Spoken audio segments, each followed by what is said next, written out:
Mana hozir biz bitta obyektga keldik. Okam yordamida mana o'tishgan qidiryaptilar. Omon aka, nima yechim bo'ldi endi? Hozir bu yerda kanalizatsionniy, ya'ni oqova suvlarimizni o'tishga bo'lgani kuzatilyapti. Chunki bu cho'kkan. Mana bu yerdan qarasangiz cho'kkan. U yerdan qaraganimizda faqat aynan shu yerga to'g'ri kelyapti. Issiq suv GVS, HVS'larimizda o'tishga yo'q, bularni hammasini tekshirib bo'ldik. Bu yerda hozir faqatgina ochish qoldi va ko'rish qoldi. Devor.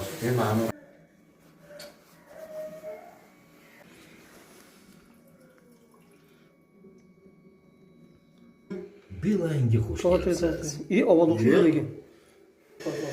Qatib. Yarashdimi ekan mana shu. 1 2 3 4 dan oqib yotdi.